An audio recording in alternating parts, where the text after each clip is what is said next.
अस्सलाम वालेकुम दोस्तों, कैसे हैं आप लोग। उम्मीद करते हैं खैरियत से होंगे। बिटकॉइन कल के दिन के अंदर 74,000 का हाई लगा चुका है। डेली क्लोजिंग जो है प्रीवियस हाई से ऊपर हुई थी, बट उसके बाद अब देख रहे हैं हम लोग कि बिटकॉइन जो है 71,500 के अराउंड जो है दोबारा आ चुका है। इसके अलावा इथीरियम को देखें तो इसने भी अच्छा जंप लिया था, बट ये भी दोबारा 2100 से नीचे ट्रेड कर रहा है। इसके अलावा BNB को देख लो, XRP को देख लो, सोलाना को देख लो। ओवरऑल कंप्लीटली जो मार्केट है आज की, वो कल के मुकाबले पे हमें डाउन दिख रही है, रेड दिख रही है। तो यहाँ पर अगला मूव क्या होगा, आपको आज की वीडियो के अंदर मैं दोबारा से करंट एनालिसिस देने जा रहा हूँ। और जो सिनेरियो चल रहा है बिटकॉइन का, इथीरियम का और सोलाना का और कुछ और ऑल्ट कॉइन्स भी ट्राई करेंगे, अगर वीडियो बहुत लंबी ना हुई, कि उनको भी शामिल किया जाए और आपको मार्केट की सूरत हाल बताई जाए। तो बिना कोई टाइम वेस्ट किए मुद्दे पर आते हैं और आपको लेकर चलते हैं बिटकॉइन के चार्ट के ऊपर। पहले देखेंगे दोस्तों यहाँ पे बिटकॉइन को वीकली टाइम फ्रेम के अंदर, क्योंकि यहाँ पे किसी भी एनालिसिस को स्टार्ट करने से पहले जो है ना, उसकी बुनियाद जो है बताना ज़रूरी है, चाहे आप लोगों को पहले पता हो या ना पता हो। वीकली टाइम फ्रेम का चार्ट मैंने ओपन किया हुआ है और यहाँ पे हमें एक चीज़ जो दिख रही है, जो कि प्रीवियसली भी डिस्कस की है हमने, कि डाउन ट्रेंड में बिटकॉइन जो है वो चल रहा है। डाउन ट्रेंड का मतलब कि बिटकॉइन का प्राइस एक्शन जो है वो नीचे की तरफ है, नेगेटिव है। आप लोग देखो यहाँ पर दोस्तों, तो ये बना हमारा बिटकॉइन का लो, फिर हाई बना, फिर लो बना, उसके बाद अभी जो है एक हाई बन रहा है। और यहाँ पे देखो तो 1 2 3 4 5 6 6 रेड कैंडल्स के बाद जो है अभी एक वाहिद ग्रीन कैंडल जो है हमें इस वीक में दिख रही है। तो यहाँ पे ये जाहिर सी बात है, कोई हैरानगी की चीज़ नहीं है। इतने डम के बाद जो है ज़ाहिर है मार्केट रिकवर भी हो रही है। और हमेशा मार्केट जब भी मूव करती है, चाहे अप ट्रेंड में मूव करे चाहे डाउन ट्रेंड में मूव करे, वो हमेशा जो है जिगजैग करते हुए मूव करती है और लिक्विडिटी जो है उसको लेके जाते हुए मूव करती है। तो ये दोस्तों ओवरऑल हमारा मैक्रो का सिनेरियो है। और इसके अलावा यहाँ पे कुछ लेवल्स अगर देखें हम लोग, जो ज़रूरी है हमें देखना, तो यहाँ पर जो मेन हमारा डिमांड जोन है, यहाँ पर जो बड़ा स्ट्रॉन्ग डिमांड जोन है, अगर अभी के लिए हम देखें तो ये बनता है हमारा 62 से लेके 48K का पूरा रीजन। जाहिर है वीकली टाइम फ्रेम का ये डिमांड है तो बड़ा ही होगा ना, एक कैंडल 7 दिन की होती है। तो ओवरऑल मैक्रो के आपको एनालिसिस दे रहा हूँ, तो ज़्यादा डिमांड भी बढ़ा है। इसके अलावा यहाँ पर दोस्तों जो हमारे पास कुछ मजीद चीज़ें हैं जो आप लोगों को बताना ज़रूरी है, वो है हमारा एक CME गैप जो मौजूद है हमारा 80,000 से लेके 83,000 84,000 के अराउंड।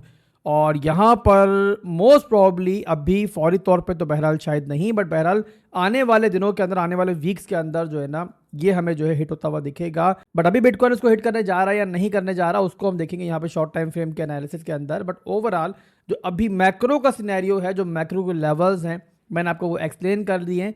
तो यहाँ पे आसान जुबान में moral of the story macro analysis की यही है कि हम यहाँ पे डाउन ट्रेंड में हैं और बिटकॉइन जो है अगर पंप कर जाता है, इवन CME गैप को भी फिल्ड कर देता है आने वाले वीक्स में, तब भी जो है ट्रेंड जो है नेगेटिव ही रहेगा। तब तक रहेगा जब तक वीकली क्लोजिंग जो है वो 94K से ऊपर नहीं होती। जब तक ऐसा नहीं होता, चाहे बिटकॉइन यहाँ भी आ जाए, तो मोस्ट प्रॉब्ली जो है बिटकॉइन दोबारा रिजेक्शन ले सकता है। और वैसे भी दोस्तों आप लोगों ने एक और चीज़ भी अंडरस्टैंड करनी है कि जो बॉटम्स बनते हैं ना, वो एक विक में नहीं बन जाते। मोस्टली हमने देखा है कि बॉटम बना के या बॉटम के लिए लो लगा के भी जो है मार्केट जो है कुछ अर्सा जो है वहां पे सेटल डाउन होती है, कंसोलिडेशन करती है, फिर जो है प्रॉपरली बड़ा रिवर्सल आता है, जैसे कि हम लोग जो है प्रीवियसली ट्रेंड्स में देख रहे थे।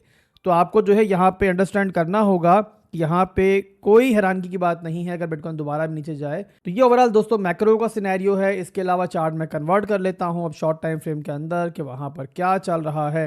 और उसके लिए यहाँ पर दोस्तों चार्ट में लेके जाऊँगा पहले डेली के अंदर। और डेली के अंदर यहाँ पर जो है ना आपको दिख रहा होगा एक रेंज बनी हुई। ये रेंज कौन सी है? ये रेंज वो है जिसके दरमियान बिटकॉइन जो है बहुत देर से ट्रेड कर रहा है। और इसका रेंज हाई का जो एरिया है हमारा वो है 72,000 का रीजन। जो रेंज लो का एरिया वो है हमारा 65,000 का रीजन। और मिड रेंज जो है वो हमारा 68,000 का रीजन है। और यहाँ पे कल जो है क्लोजिंग जो है इस रेंज से ऊपर हुई थी, बट क्लोजिंग से भी ज्यादा इंपॉर्टेंट चीज जो है वो है उसके बाद होने वाला रीटेस्ट। रीटेस्ट होता है तो ये कंफर्मेशन मिलती है कि जिस रेंज को तोड़ा है एसेट ने, अब वो सपोर्ट बनने जा रही है, नहीं बनने जा रही है। तो अभी हमें क्या दिख रहा है, कल की क्लोजिंग जो है ऊपर हुई थी, बट अभी की कैंडल जो है वो रेंज हाई से नीचे चल रही है। तो ये कैंडल जो है ना आज की, ये डेली की कैंडल जो है बड़ी इंपॉर्टेंट है। कल की क्लोजिंग भी इंपॉर्टेंट थी और उसके बाद आज की होने वाली क्लोजिंग भी इंपॉर्टेंट है। अगर तो क्लोजिंग जो है इस रेंज हाई से दोबारा नीचे हो जाती है, तो उसका मतलब ये होगा कि फर्दर रिवर्सल से पहले, फर्दर रिकवरी से पहले जो है यहाँ पे जो हमारा मिड रेंज का एरिया है वो यहाँ पर जो है एटलीस्ट रिटेस्ट हो सकता है। ये है हमारा 68,200 का लेवल। तो आज की कैंडल पे नज़र रखो और क्लोजिंग ऊपर होती है तो अच्छी बात है, नहीं होती है इसके अंदर हो जाती है तो फिर यहाँ पर जो है ये रेंज जो है आपको रिटेस्ट होती हुई दिख सकती है। इसके अलावा चार्ट में कन्वर्ट करूँ अगर मस्जिद स्मॉलर टाइम फ्रेम के अंदर 4 आवर के अंदर, तो वहाँ पर देखो तो वहाँ पर जो है हमें क्लोजिंग अंदर मिल चुकी है और फर्दर एक और रेड कैंडल बन रही है। तो यहाँ पे अगली 1-2 कैंडल्स जो है मोस्ट प्रॉब्ली हमें काफ़ी हद तक जो है सिनेरियो क्लियर कर देंगी कि यहाँ पर क्या कर रही है मार्केट अभी के लिए। बहरहाल अगर मैं अभी इस वक्त की बात करूँ तो जो कैंडल है अभी की वो थोड़ी सी वीक दिख रही है और ये क्लोज जो है वो अंदर इस लेवल के अंदर जो है हो सकती है। तो आप लोगों ने कोई भी अगर यहाँ पे ट्रेड ओपन की हुई है ना तो आप लोग उसके अंदर स्टॉप लॉस लगा लो ताकि इन केस अगर मार्केट दोबारा नीचे आए तो आप जो है ना लॉस में नहीं जाओ। अभी बहरहाल बिटकॉइन चल रहा है 71,241 के अंदर और यहाँ पे अगली 1-2 कैंडल्स जो है वो काफ़ी इंटरेस्टिंग रहेंगी देखने के लिए। इसके अलावा यहाँ पर दोस्तों एक और चीज़ भी आपको बताना चाहूँगा, ऐड करना चाहूँगा। क्लोजिंग अगर अंदर हो जाती है और बिटकॉइन 68,000 पे आ जाता है तो फिर यहाँ पर देखेंगे हम और रीएनालाइज करेंगे कि हमें स्ट्रेंथ मिल रही नहीं मिल रही, क्योंकि ये लेवल है जो हमारा इस ट्रायंगल पैटर्न का भी एक सपोर्ट लेवल है और सेकंड चीज़ ये है कि ये हमारा जो है ना इंटरनल स्ट्रक्चर के अंदर एक लो लेवल भी है।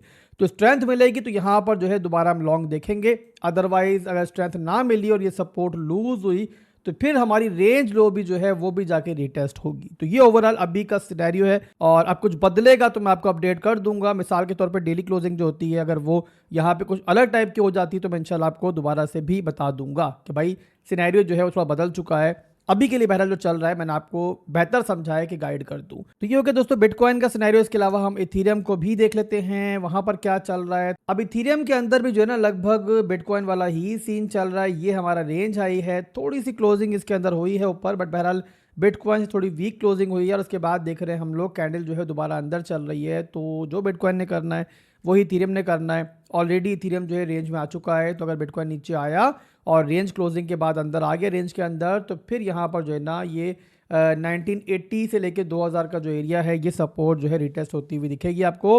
और फिर यहाँ पे देखेंगे रीएनालाइज करेंगे बिटकॉइन के साथ ही। बिटकॉइन के अंदर अगर ट्रेड बनी तो यहाँ बनेगी, अदरवाइज अगर बिटकॉइन नीचे गया तो ज़रा इथीरियम भी आपको नीचे जाता हुआ दिखेगा। इसके अलावा यहाँ पे अगर सोलाना को देखें वहाँ पर क्या सिनेरियो चल रहा है तो उसको भी देख लेते हैं नज़र। तो सोलाना भी आपके सामने है, यहाँ पर भी रेजिस्टेंस से रिजेक्शन हो रही है, बट क्लोजिंग जो मिली है ना वो हमें बिटकॉइन और इथीरियम में थोड़ी बेहतर मिली है। ये देखो ना आप लोग, तो ये हमारा हाई है और अभी भी जो है कैंडल इसके ऊपर ही है। बट बहरहाल बिटकॉइन जो है वो मार्केट का किंग है, अब्बा जी है, तो जाहिर है अगर वो नीचे आया तो ये भी नीचे आएगा। तो ओवरऑल दोस्तों आसान जुबान में बस इतना समझ लो कि अभी के लिए बिटकॉइन जो है ना वो दोबारा रेंज में आ चुका है, उस रेंज में आ चुका है जहां प्रीवियसली था, जो कि ज़ाहिर सी बात है फिलहाल के लिए अच्छी चीज़ नहीं है। तो यहाँ पे क्लोजिंग पे हमें नज़र अब रखनी है। क्लोजिंग के बाद यहाँ पे ये डिसाइड होगा कि बिटकॉइन जो है वो मिड रेंज पे जा रहा है या फिर दोबारा यहाँ से बाउंस करने वाला है। अभी के लिए बहरहाल कैंडल जो है वो रेंज हाई से नीचे चल रही है। तो ये दोस्तों ओवरऑल बिटकॉइन का और यहाँ पे इथीरियम और सोलाना का सिनेरियो है। मैंने बेहतर समझा कि आपको मार्केट की करंट सूरत हाल बता दी जाए। इसके अलावा जो लोग यहाँ मिड टर्म लॉन्ग टर्म की प्लानिंग कर रहे हैं उन लोगों के लिए मैं एक चीज़ ऐड करना चाहूँगा कि जो मार्केट की नेगेटिविटी है और जो बिटकॉइन का डंप है वो हमेशा नहीं रहेगा। तो अगर आपकी मिड टर्म की प्लानिंग है, अगर आप लॉन्ग टर्म के लिए प्लान कर रहे हो तो भाई बिटकॉइन जो है वो अपना ऑल टाइम हाई बनाने के बाद 50% नीचे चल रहा है, आधी प्राइस पे चल रहा है। और इथीरियम को देखो तो वो आधी से भी कम प्राइस पे चल रहा है, यानी कि समझ लो 60% तक नीचे चल रहा है। इसके अलावा सोलाना को देखो तो वो भी आपकी आधी से कम प्राइस पे चल रहा है। मैंने प्रीवियसली भी अनाउंस किया था कि 60,000 से आप एक्यूमुलेशन करना चाह रहे हो तो कर सकते हो और पार्ट्स में लो, यानी कि आहिस्ता आहिस्ता बाइंग करो, पूरी इन्वेस्टमेंट एक साथ नहीं करो। इसके अलावा अगर इथीरियम में ख़रीदना है तो वहाँ पर भी पार्ट में ही इन्वेस्टमेंट करो। जैसे कि मिसाल दे रहा हूँ कि इथीरियम अगर 2000 पे चल रहा है, थोड़ा सा ले लिया, उसके नीचे जाए अगर मिसाल के तौर पे आपका 1700 पे तो वहाँ मज़ीद ले लिया, उससे नीचे जाए अगर तो मज़ीद ले लिया। इस तरीके से 3-4 पार्ट्स के अंदर जो है एक्यूमुलेशन आप कर सकते हो। बिटकॉइन और इथीरियम में जो है ना खास सोचने की ज़रूरत नहीं होती, टेंशन लेने की ज़रूरत नहीं होती, ख़ास तौर पे उस मौके के ऊपर जहाँ पे इथीरियम और बिटकॉइन जो है दोनों अपने एक्यूमुलेशन फेज के अंदर पहुंच चुके हैं। इसके अलावा जिन लोगों ने ऊपर के लेवल से बाइंग की हुई है, बड़े लॉस के अंदर हैं, तो उनको भी कहना चाहूँगा कि अगर तो आप लोगों ने अच्छे और बड़े ऑल्ट कॉइन्स लिए हुए हैं, बिटकॉइन लिया हुआ है, इथीरियम लिया हुआ है, सोलाना लिया हुआ है और इस टाइप के बड़े ऑल्ट कॉइन्स एक्यूमुलेट किए हुए हैं, तो चाहे आप लॉस के अंदर हो बट अगर स्पॉट में हो तो ज़्यादा टेंशन मत लो। और मार्केट जब रिकवर होगी, बिटकॉइन जब रिवर्सल लेगा, तो वहाँ पर आपके ओल्ड कॉइन्स भी रिकवर हो जाएंगे। बट अगर आप लोगों ने कचरा उठाया हुआ है, वो कॉइन्स उठाए हुए हैं कि जिनकी कोई वैल्यू नहीं है, तो फिर ज़ाहिर है कुछ नहीं कहा जा सकता। फिर मिलते हैं इंशाल्लाह बहरहाल एक नई अपडेट के साथ बहुत जल्द। जैसे मार्केट हमें कुछ नया दिखाती है, आप फॉलो मुझे करते रहो और फीडबैक भी ज़रूर दो अपना। फिर मिलते हैं इंशाल्लाह। अल्लाह हाफिज़।